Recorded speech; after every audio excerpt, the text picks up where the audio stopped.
Sejumlah pengendara motor mengeluh saat melewati Jalan Lengkong Waya di Kelurahan Kairagi, Weru, Kota Manado. Pasalnya di sejumlah titik terdapat kerusakan jalan dengan kedalaman yang bervariasi.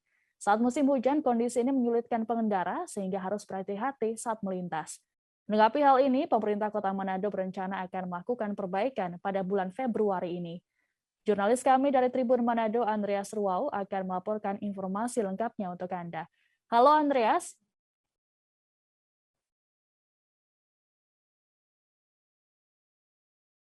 Ya, Andreas, kami belum bisa mendengar suara Anda. Oke, halo Andreas, Siska. Ya, Andreas, bisa dijelaskan seperti apa kondisi jalan rusak di Kota Manado tersebut?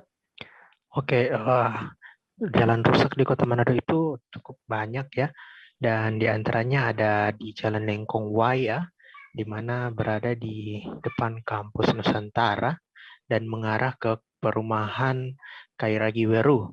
Nah, di sini di jalan ini memang sudah dari lama dikeluhkan warga, sudah cukup lama ya, beberapa tahun belakangan juga, di mana jalan tersebut belum juga diperbaiki. Padahal di situ akan mau dibangun terminal nasional ya, terminal penghubung antar kota yang bernama Terminal Liwas, yang merupakan juga infrastruktur pendukung pembangunan di Kota Manado. Namun sampai saat ini kondisi jalan berlubang juga tidak kunjung diperbaiki.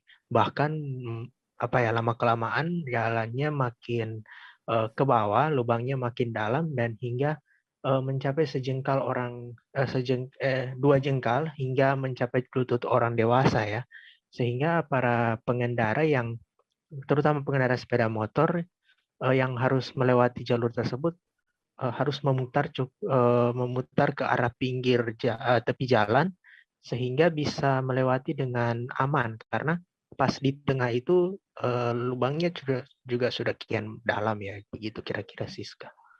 Oke, tadi disebutkan bahwa Pemkot Manado akan melakukan perbaikan pada bulan ini. Lalu di titik mana saja yang akan dilakukan perbaikan, Andreas?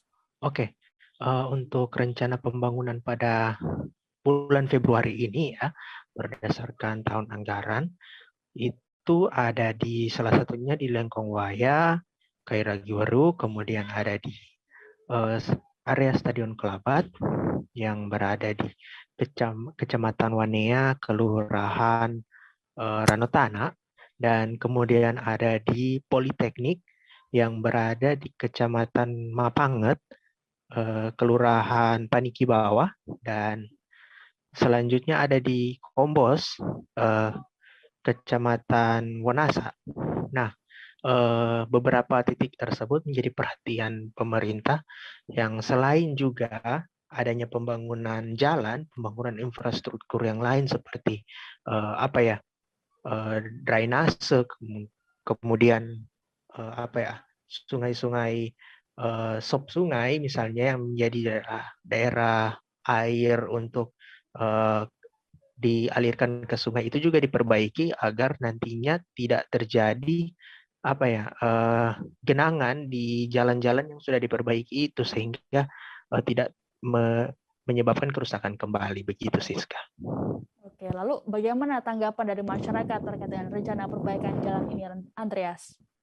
Oke, tanggapan masyarakat tentunya sangat menantikan dan sangat bersyukur sekali terhadap rencana ini karena banyak sekali korban, bukan hanya korban material seperti pecah ban atau seperti kerusakan mesin motor, kendaraan mungkin, tapi juga ada korban jiwa yang mana pernah sempat terjadi di Jalan 14 Februari di depan Kodam 13 Merdeka. Itu pernah terjadi kecelakaan akibat jalan yang berada di depan itu, kantor Kodam, rusak parah karena dari arah berlawanan juga kendaraan cukup cepat sehingga mengakibatkan tabrakan antara mobil dan motor itu tahun lalu ya, di pertengahan tahun kira-kira. Nah, itu sangat menjadi perhatian warga dan sangat menantikan adanya perbaikan jalan ini sehingga meminimalisir potensi terjadinya kecelakaan dan terjadinya kerugian material bagi pengguna jalan. Begitu, Siska. Terima kasih. Baik, terima kasih laporannya Andreas Ruau. Selamat bertugas kembali. Iya.